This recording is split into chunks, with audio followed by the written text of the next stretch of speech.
special episode with myself, Alex Portman, and Woody Arnold doing Hey, Miniature Dragon comic review. So hopefully, Myself, let's Alex Norman, see this and train Woody wreck Arnold doing hey. Miniature Dragon comic review. So Are hopefully, we getting an echo? let's Yeah, we see are. this And Woody we're in a Arnold moment. doing. Bam. Okay, 21st century. Woohoo! Yeah. Let's see if Doc finally gets that car jack he's been waiting for. Yep. So, Doc is being a responsible, wonderful husband and not being here doing the show Right. with us. And we are going to review two comics today. Yeah. And now I'm hearing myself. I Oh, well, whatever. Let's roll Yeah. with it. All right. Obviously, So, it really does prove that Doc is the master of this. So Yeah. this is better than last time. At least it's a screen. yeah, at least it worked. So let's talk about Amazing Spider-Man #1. All right. So, Do you have any hits on or any particulars on this one? well, yeah. So basically, this comic book comes out of Secret Empire, and what happened at the end of Secret Empire. Part of what it was doing was trying to get rid of Parker Industries. So Parker Industries was destroyed as a result of the whole thing, and they're trying to get Peter back to the way he was before Dan Slott was writing the comic. So at the start of the book, he's basically working for the newspaper again, doing just regular work, and suddenly everything goes wrong all at once. Completely apocalyptically bad, but it's just like he apparently has completely crashed from being a jet-setting CEO of a multi-million-dollar corporation to having to split a room in an apartment with a friend and then accepting a supervillain as a roommate. Which I thought that was an interesting take. Yeah. Alex, did you like this comic book? It was cute. It wasn't, Yeah. the amazing, spectacular, extraordinary No. Spider-Man. It was Spider-Man. I hated everything about this book. Okay. Yeah, one of Hated the worst everything? things I ever. So- There's a couple of things I thought were cute, but this, if it was for the fact that I had bought this so we could review it, I actually would have closed it before I got to the end. Like, I could not stand this book. Oh my god. So I guess the question comes up is kind of like what aspects worked and what didn't. I mean, Well, it didn't feel like lettering was bad, and well, that's the thing about Marvel is for the most part, Marvel hires top-notch professional talent, right? So you've got good artists, excellent colors, like good lettering, but they don't necessarily have the best writers that money can buy. And I mean, and I can't remember the name of the guy, but this is supposed to be one of their A-list writers on the book, but this, like, there are so many plot holes in this. Like there's this part where Wilson Fisk becomes the mayor, which again is out of Secret Empire because he was the guy who was helping everybody and actually like effectively helping people so that he could gain an advantage when the superheroes eventually fixed it, which of course he did, and became the mayor. And he is on a tear to destroy all the costume heroes, except for Spider-Man, and he's apparently attempting to make Spider-Man the one hero he likes so that the other heroes hate him. I don't know. Nothing about that about that plot made any sense. the only thing Like- that I can say about it is it was almost kind of like a now my enemies are your enemies, so now I probably look more like a friend than just an enemy. I mean, I that's don't know. the only Well, direction that I because- could see. Well, because this whole thing hinges on like the heroes all hate Spider-Man all of a sudden, and it doesn't actually explain why. Like they're upset with him, and there's no explanation for why they're upset with him. Then somehow the Kingpin has engineered it. and it makes no sense. And the only thing that does make sense is more of his personal life than anything else. Because Right. within the story, without getting into spoiler territory, I don't care because at of, this point. well, Oh, you yeah. don't, but I mean, as I know. others do. Yeah, no, it's fine. But that thing is like, I was recently through a situation, as you know, where it was like all of a sudden one bad thing after another, and everything's fine now. But it's like, you know, it's to have something so thoroughly catastrophic. I mean, he's being discredited. I'll say he's being discredited. I won't say how, but it's like nobody in his life, including the people closest to him, are even giving him the slightest benefit of the doubt, right? Right. And it's like even Aunt May turns on him, and like your closest friends don't fucking do. Okay, I shouldn't swear. Your closest people don't do that, right? It's like that's not how it works. It's too convenient. Like the whole setup is just too much, too fast, and completely violates the suspension of disbelief. No, and I get it. I mean, it's like they're trying to build up. It feels like some sort of new story arc, but I mean, I do find it interesting that they are taking plot points from some of the previous comics where Doc Ock had Peter Parker's body, and Yeah, some of these Superior other Spider-Man. stories, you know, actually moving forward and continuing on. Mhm.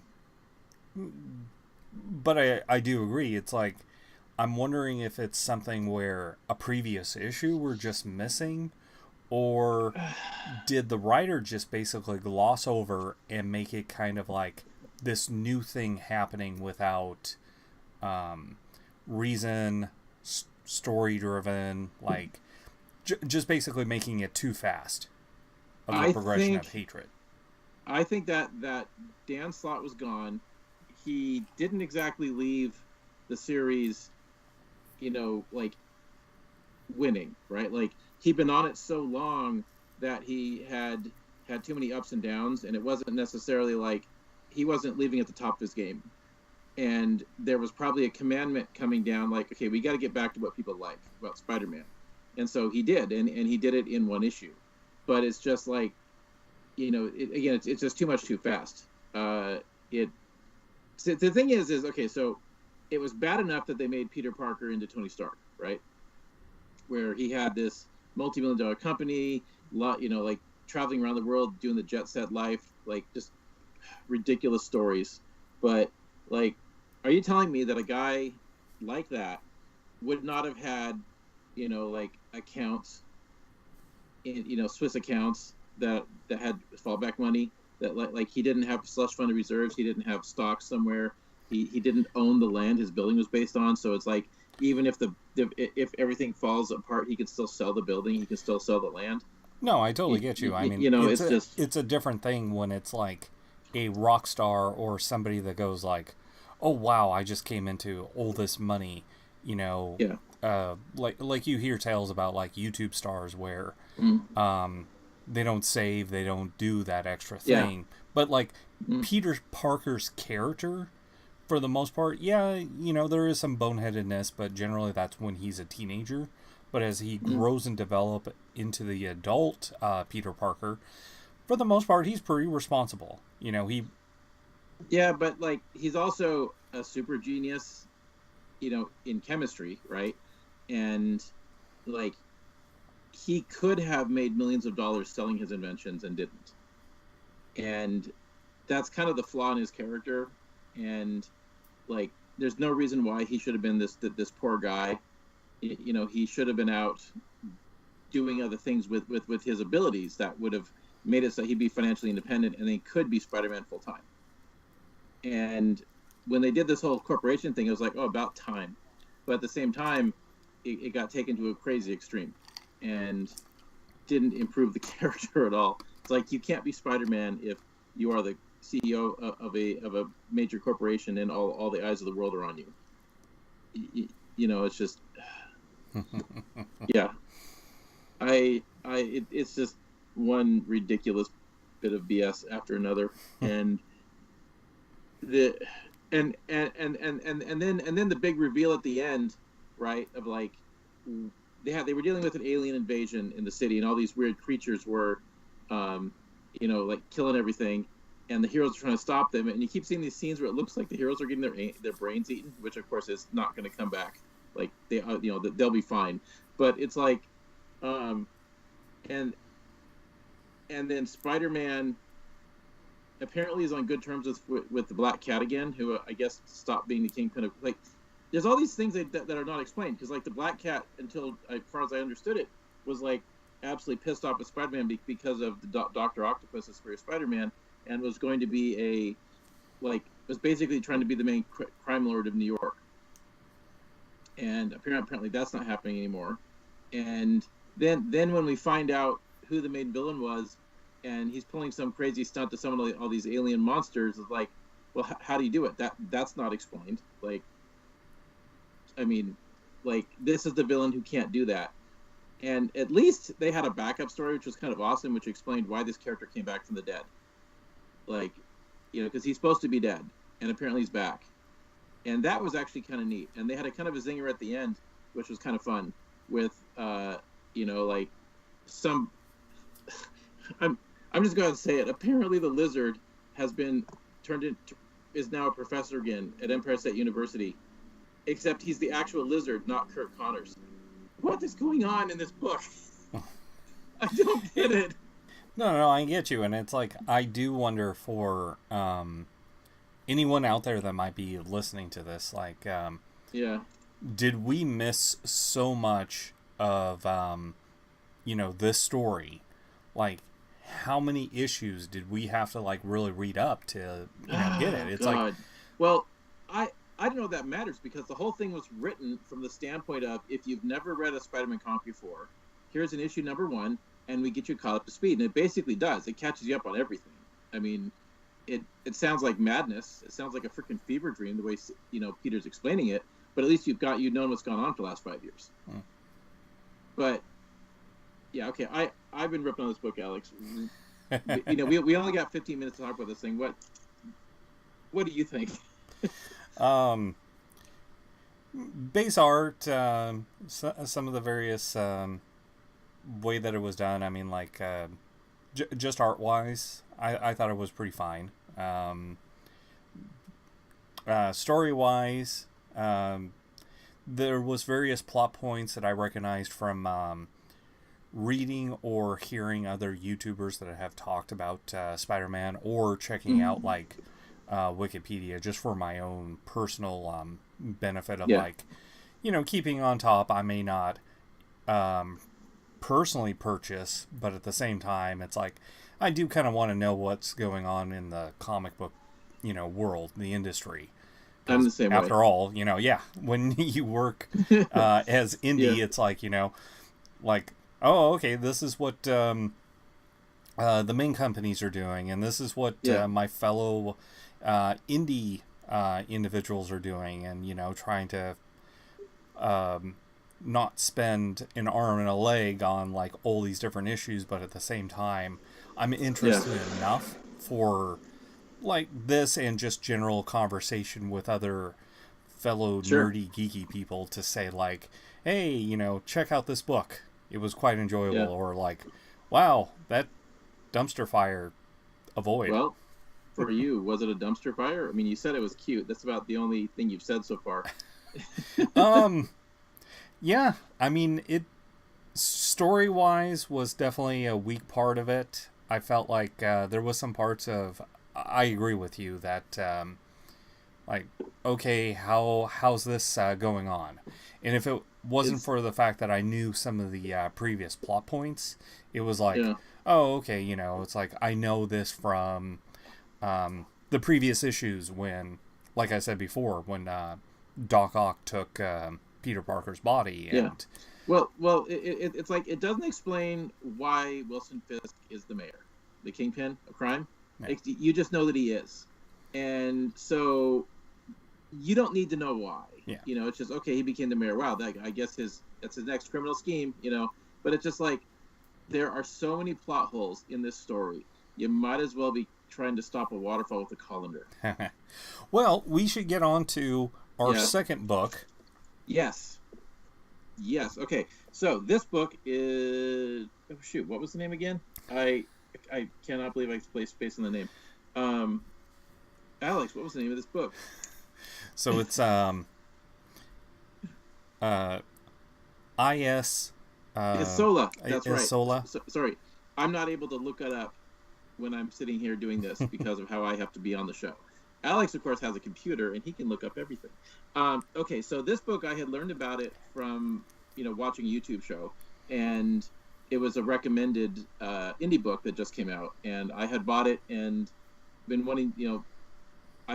The story sounded intriguing, and it basically deals with this lady who used to be like a royal guard to a queen, and apparently the queen has been turned into a tiger, and she is trying to take the queen somewhere where she can get her rescued. And it is, I've only read the first issue so far.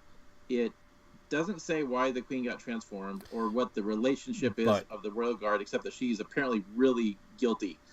Feels very responsible. I do like the fact that within this comic, the queen, the tiger, has no inner monologue, no dialogue. Yeah, she hasn't spoke. She may not be able to.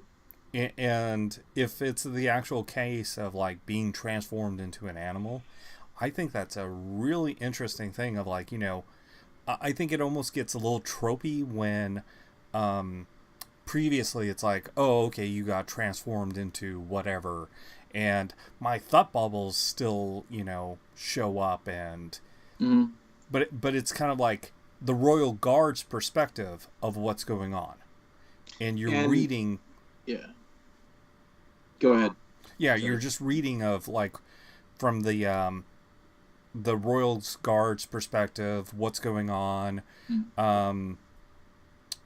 If I recall right, there wasn't even really that much of a narrator. Like, I don't think there really is any. I think it's entirely from the perspective of the soldier. But, kind of like Tayson, the guy that did Thunderfrog with us, this artist is really good at creating expressions on faces, and you can definitely see like this tiger is very expressive and how she's able to communicate. Like this book was excellent. The setup was really good. It's very engaging. I definitely wanted to pick up the next issue when I got done, and I think issue 4 just came out, so there's definitely some story there to get caught up on, and it's man, just really neat art style, just everything. The whole thing was very compelling, and it made me want to learn about the world. I also like they included a map, which is really cool, and the map looked like it came from Tolkien, but like there's a hunters guild that hunts dangerous creatures, or maybe not dangerous creatures, I don't know, but it's like the queen's turned into a monster that would be, or a creature that would be killed by the guild, and so she has to take the queen to someplace safe through safe roads, and it's just very interesting, and then how the like the soldier makes things worse by just is so on edge that she basically kills somebody and causes even more trouble for herself because of an accident. It's really something. Yeah, I felt it was it had some really great visual storytelling, with, like you were saying, the facial expressions, the way that what was going on. It felt like it has enough of a mystery of what's currently going on with number 1 that it does have that engagement of like, okay, I want to see what else is going on, and I want to hear in conversation of like more of what happened and more of this world and how this story unfolds. There was also a moment in the book for me that was very cringeworthy, in that it was almost like seeing something. It's almost like a horror movie moment. Not cringeworthy in a bad way, but it's like you're like, oh my god, did I just see that? And it's just because there's this giant thing, which you don't know what it is. It might be a rock, like some sort of a giant bird. I'm not really sure because you only see it after it's dead. But somehow this thing just was just horribly injured and died. And I guess this bird travels in flocks, which is crazy. But the thing is like the size of a house. And the Hunters Guild shows up and cuts its heart out and takes the heart away. But there's this stampede that the main character has to escape. And all these animals are charging through. And they're basically going to eat the carcass, which is pretty routine. It's like if, if a lion or a tiger found a dead animal in, on the savannah, of course they would eat it, and they would be drawn to the smell. It's just the fact that half the creatures who are doing this, and you actually see them eating, are creatures that we traditionally associate with herbivores. Yeah, that was an interesting... Did you catch that? Oh, yeah. The gazelle or... Yes. To see a gazelle tearing into the flesh of this creature was like... Taking nibbles. Wow. Oh, my God, that was horrific to watch. It's like, what am I looking at? And I don't usually react that way to a comic book. It's like... but something like that was just so bizarre. Just... oh my God, it was an amazing visual. Yeah, yeah. Once again, like you were saying, the art style on this, definitely a very nice part. I think it's that visual storytelling that I definitely do like. There's no announcer type thing. And I feel like the dialogue, the conversation of the people that are talking, besides the Royal Guard, it's all natural. It doesn't feel like some sort of witty line that somebody wouldn't actually say in normal conversation. I also like how there's a lot of interaction between this main character, who's the Royal Guards woman, and the Queen, and who's transformed into a tiger. And the Queen never says a thing, but you do kind of feel like you're engaged in a two-way conversation with these people. Like, oh yeah, it like feels, once again it feels that like expression there's a back on the and face. forth.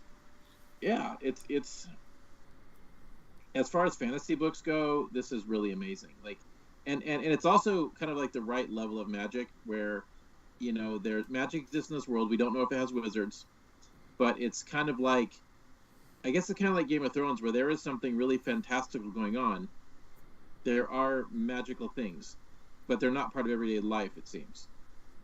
How like the White Walkers are real, and undead are real in Game of Thrones, but 90% of the people on the planet, if not literally 99%, have no direct interaction with magical phenomenon or the supernatural. And it seems to be the same way in this world. Right, it isn't like Dungeons and Dragons, Pathfinder, other various role-playing where like everybody and their uncle can cast magic, or like anybody can have magical abilities. And it's that's actually one thing I like about the Palladium system, where and it's kind of like that, where you do have your wizards and stuff, but like, you're not going to have you're not just going to be dripping with magic. And regular fighter type characters are literally just like, your special abilities are your skills, and there's a few class features, but it's like, I think that fantasy probably benefits very heavily from being a bit more grounded in reality, and what people can expect to experience. Something that's just high magic, ridiculous, like magic is everywhere. Why would their society not be just a reflection of ours? Why would not magic become so advanced that we light our houses with it? Yeah. Well, I think that goes into that, like, most of the time magic just feels like, oh, it's there, but the people that are using it don't think of how to advance culture, how to make it part of society. I think if you're playing a role-playing game, people like options, and it's fun to have lots of abilities and lots of things you can do. So having class features and magic abilities and all these things, those are really cool for, like, play. But for an actual storytelling aspect, I don't think that it benefits the story to have so much of it there. And this is certainly, of course, we could be wrong. Like a couple issues down the road, they could hit a city and suddenly there's wizards everywhere. So we'll have to see. I will say that I'm very interested in getting the next couple issues and see where the story goes. Yeah, this is the one I would like to add to my reading library. Yeah, I definitely have to say the story is definitely interesting on what's going on with the mystery, and then as the visual aspect of it, the way that it's colored, the way that it's presented, like the map, the various aspects of this comic book, it is very beautifully put together. Oh, like, this is a good team. The pictures coming by actually shows the dead bird. Yeah. So, yeah, no, this is really well made story. A mystery is at the center of interest. You cannot have interest without a mystery, and because there has to be something to desire to know about, and they reveal just enough information to create a mystery and create some interest. It's like just the fact that you don't have any communication from the Queen, I think is probably a real bonus for generating interest in the story. Because you don't know what she's thinking, and you only have one side of the story, and the person that could reveal to the reader everything that they need to know is cannot communicate, and that's a hell of a situation. To build on the story. And by the time we do find out, you could be quite invested in the quest. But I am interested, though, in that there's this character she ran across who seems to be pretty nuts, who claims that he can teach her how to speak with the Queen. And I really want to know what's happening with that. Yeah, and I would imagine that presumably the next couple of issues are probably going to go into that when that character comes on back. Assuming she's not being pursued by a bunch of people wanting to kill her for murder. Well, that's another interesting thing too, because so you've got the Queen, and I'm not sure where the Queen falls in all this, because like realistically, like she may be the Queen, but she's in no position to be giving orders, right? And this character is fawning down in front of her like she's a queen, right? And yet there are realities of their situation, that the danger that they're in, and what needs to be done in order to successfully reach whatever the location might have the cure for the Queen, or a way to lift the curse, or whatever happened, right? The Queen does not seem to be taking her situation very seriously, and this Royal Guardsman is possibly to blame, and is certainly behaving as if she is to blame, right? We don't know, but the realities of that situation and living on the run like that, these two characters better wise up pretty soon, or they're going to be in a lot of trouble. And that Queen right now is a flat out liability to the quest. She needs to get her shit together. But that adds another question, though, because like you and I have played enough role-playing games or looked at enough of these books to know that there's a trope of this sort of thing, where being trapped in the animal form or the transformed state too long can turn you into the creature, right? And is that what's happening to the Queen? Do they have a time limit on this thing? Yeah, no, that is a good question. But we've got 1 minute for a wrap up. So, all right. Final thoughts on both of the books. So first, Amazing Spider-Man #1. Well, I would give it a 2 out of 5, and only because the reveal of the two villains was actually kind of interesting, and the backup story was actually a lot of fun. I liked the backup story. I hated the main story.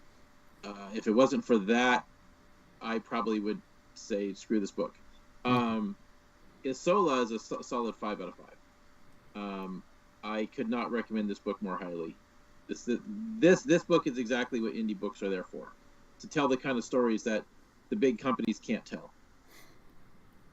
All right, so Amazing Spider-Man #1. I'm gonna give it a meh Spider-Man, and How many mess? just 1 meh. Okay. I like the art. It was cute. Yeah. The art was pretty good. There was a couple spots where I thought it could be better. Yeah. The guy kind of misses the mark on faces occasionally. It didn't bother me too much. Yeah. But it was the second book.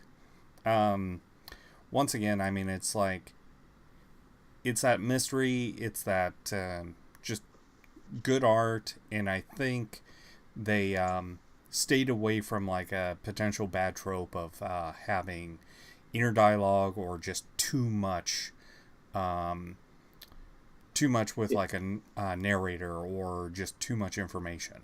I think it was doesn't need trickled.